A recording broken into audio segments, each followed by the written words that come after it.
The Rip, starring Ben Affleck and Matt Damon. First movie, first new released movie of 2026 that I've watched, and what a way to start the year. This movie was fantastic, and by the end of the year will probably be one of my favorite movies of the year. This was amazing. I'm stuck between 4.5 stars. It's definitely 4. It might be 4.5. I don't know. It's really good. So the story of this is Ben Affleck and Matt Damon are playing cops, and they get a rip, which is basically just like they get to this house, and after they get like a message or something for like any amount of money, they go and get the money back, blah blah blah.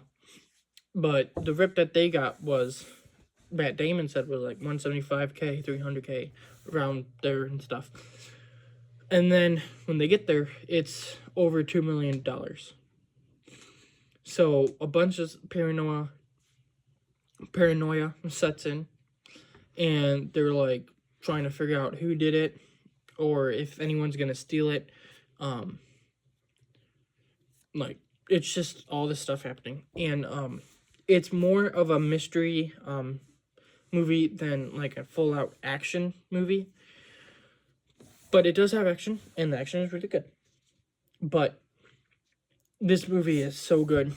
All the mystery stuff is really good, figuring out who did it. And ultimately, the scene where they do figure out who did it, and they're kind of just giving all the clues of how they figured out and everything like that, was so good. And I was just smiling, and I was just like, oh, that's so cool.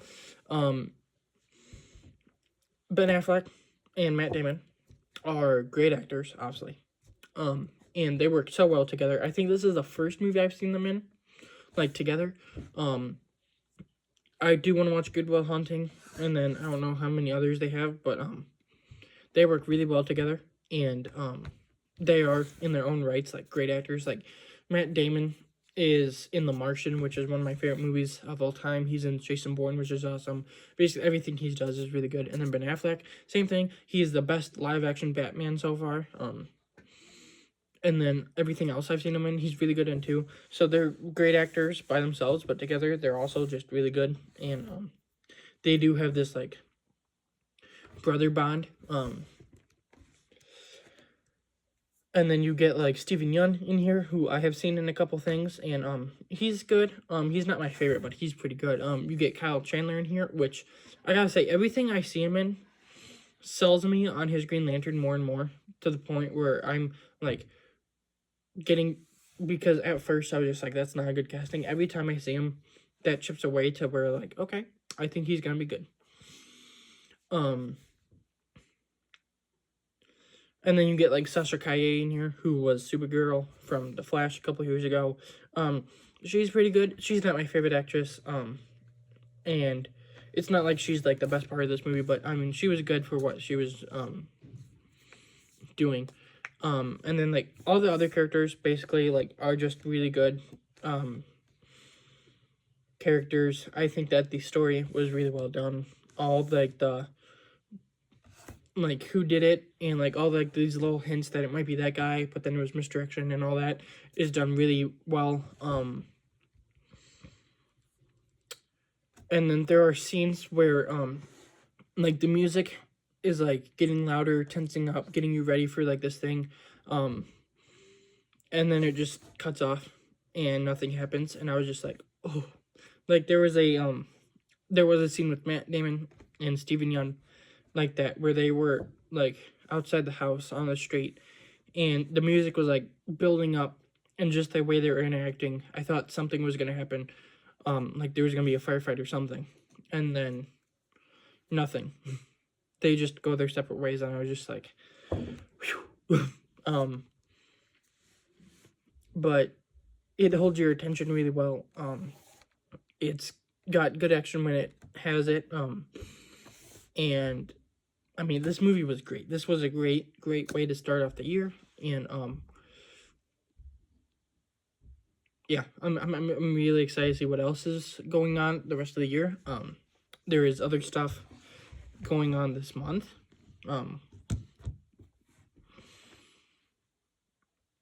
Just seeing if there's anyone else I want to mention. not really. But this was a great cop thriller, and I will probably watch it again sometime. And it will definitely be higher up on my list of movies. And I'm kind of sad that it wasn't on my top 10 of the year, and it was at one point. It just got knocked out because I hadn't really heard anything about it, and then I saw a trailer for it, and I'm sad to admit, but the trailer was kind of like, oh, I don't know, but it is definitely great, and it was awesome. But yeah, The Rip, watch it on Netflix if you haven't, and if you have, tell me what you thought about it. And then I'll see you tomorrow for the next movie of 2026, and then there's 3 more movies in January. Next week is Mercy, which I'm really excited for. And then the 30th is the new Sam Raimi movie and a new Jason Statham movie. And then on the 27th, in between there, is Wonder Man. So we'll review that as well. But yeah, The Rip, perfect way to start out the year. Like, I seriously think that this was a perfect way to start off the year of movies. And hoping that the next movie will be good. But I'll see you tomorrow. Or if you're watching this after it releases, see you for the next one. But until then, stay safe. And watch The Rip because it was great.